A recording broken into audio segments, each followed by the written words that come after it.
There's this kind of thought which feels quite harmless when it first shows up in your mind. It's almost reasonable to you, it doesn't scare you and it doesn't rush you at all. And it doesn't demand anything dramatic from you at all. All it says is, I will fix this later. And you accept that thought without any sort of resistance because later feels like an infinite resource that will just keep coming back. You always have later to go to. Later feels forgiving. Later feels like a place where you're going to magically fix everything. You're going to magically be more capable to fix things. You're going to be more disciplined and less distracted and more ready than you are now to an extent. The problem with that is that once this thought creeps in once, the thought does not leave. It settles into your brain and it becomes a pattern and it becomes the go-to response. You say, I'll think about it later. I'll do it later about small things at first. And say things like, I'll fix my sleep later, I'll get serious later, I'll do my business later, I'll lock in on school later, etc., etc. I'll have that hard conversation later. It can be anything. It can be taking yourself seriously later. And nothing starts to break immediately, so your brain files it as a safe motion. It says it's okay to start pushing things to later. You move on and you survive the day, and you stay functional to an extent. And quietly, later starts to stack up.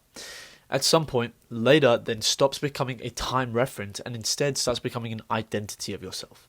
You become that person who is always about to begin, always pushing something till tomorrow, till the New Year's, till next month, till Monday. You will always be on the edge of change and always one adjustment away from becoming who you think you're supposed to be. You live in this strange kind of psychological waiting room, always thinking that nothing is bad enough to force action, but nothing is good enough to let you rest.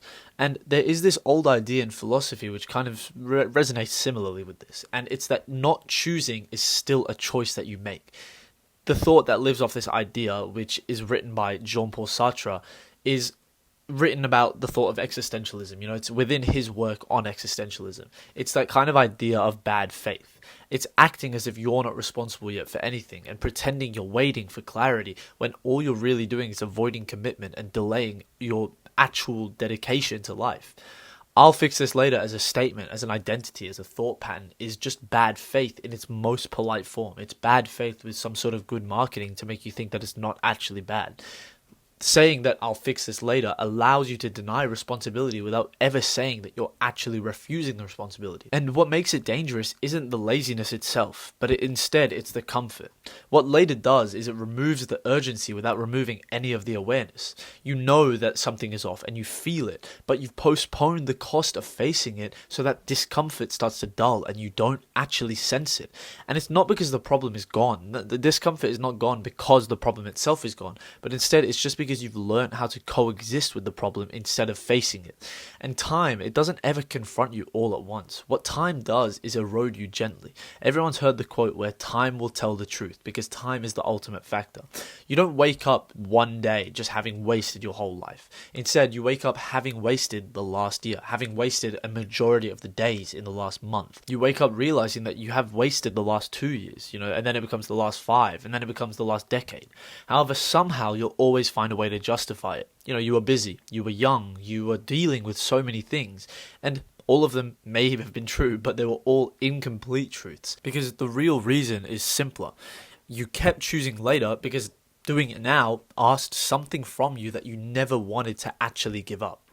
Now, Seneca, I always mess up the way to say his name, but he wrote about this centuries ago. Seneca said that life is not short. We treat life as if it's owed to us. We behave as if time is this endless source that will always be available later, as if urgency is something optional to you.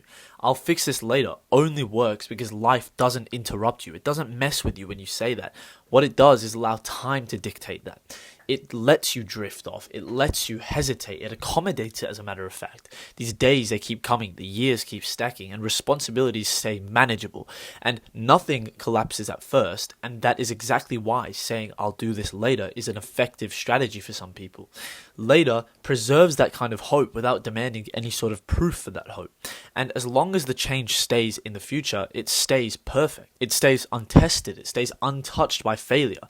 The moment that you act, however, the fallacy and the fantasies collapse into reality, and reality becomes messy. Our reality is messy as a whole.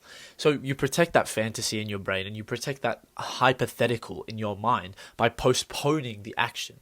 And you tell yourself you're being more patient and you're being more strategic and you're just planning more deep. But in reality, you're just keeping your self-image more intact. There is one other philosopher which dives straight into this topic, and I've talked about him a lot on this channel, and that philosopher is Soren Kierkegaard.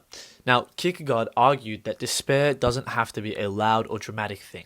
Instead, despair can sometimes simply be knowing who you could be and refusing to become them, knowing the potential that you have, yet not choosing to fulfill it. And it's not because you can't, it's not because there's something holding you back from doing it, but instead it's simply because becoming yourself, becoming that true version of yourself, would make things irreversible. Later keeps that factor of reversibility. Later allows you to not fail. Later allows you to not commit. And you don't expose yourself when you say you'll do it later. Instead, you stay unfinished and you stay raw. And being unfinished always feels safer than being wrong. And then one day it will come. Later will run out. It'll just stop coming. Later won't be an option. And it won't be some cinematic big thing where now everything piles upon you and somehow you have to find your way through it. Later will start to crumble just enough to the point that you start to notice it. And then you start realizing that you've been carrying the same intention for so many years. You've been carrying the same self-talk, the same promises. You've been carrying, all of this fallacy, these lies in your mind. And the frightening part about the frightening part about later coming and start crumbling slowly is not the regret of it coming. Instead, it's the recognition. You see that the person you kept saying you would become wasn't actually delayed by their circumstances. They were delayed by you. They were delayed by that part of you that kept pushing it till later. Now, the other philosopher, Heidegger, would say that this is what happens when you avoid finitude. When you know deep down within your heart that time is a limited factor, but you keep pushing life into the future anyways. Later just becomes a way of hiding from death without denying it outright. You don't end up saying that life is finite. Instead, you just act that it isn't urgent at all. I'll fix this later as a statement does not ruin lives loudly. It doesn't ruin them outright. Instead, it ruins them quietly, and it replaces urgency to do something with your life with familiarity. It turns your potential into some sort of background noise, and it makes you fluent in explanation but poor at execution. And the longer you live with that statement, the longer you live with that thought pattern, the more normal it feels to be unfinished. The shift doesn't come from any sort of motivation. It comes from seeing later for what it actually is, not a plan. Later is not a strategy. Instead, later is simply a delay. It's a delay that compounds and it gets bigger and bigger the more you pile things upon it. Later is simply a way of letting time decide for you instead of grasping it yourself, instead of controlling your own life.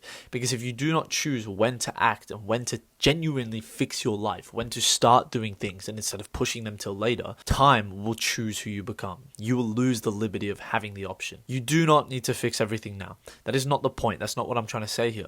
The point is to stop outsourcing your life to a future version of yourself just because you believe that future version of yourself will be able to do everything better than you can. That future version of yourself does not exist yet. The only way that they will exist is if you set them up to exist, is if you create them. The only version that can do that can set them up and that can create that life that you want to live is the version that you are right now. And sometimes it takes big sacrifices to give parts of yourself to become the person that you know you have to be. However, you will be unready. You have to know that you're going to go into this imperfect and you're going to go into this aware that you're not ready. Later, again, it's not a dangerous factor because it's false. The only reason it's dangerous is because that it's believable to that unready version of yourself. It allows your imperfect self to believe that everything is already perfect. And the moment that you stop believing that fake, that fallacy, that stupid stupid lie of later, you don't become heroic or transformed. Unfortunately, it doesn't just become some huge effect. All it is that you become honest with yourself. And the genuine happiness about that, the positive side of that is because when you become honest with yourself, you start to become honest enough to admit that if something actually matters to you, it cannot live permanently in the future. At some point, you either stop saying, I'll fix this later, or later becomes the story of your life. It's up to you to choose. However, if you're going to choose, you may as well choose right now, because otherwise later will come a lot sooner than you think it will.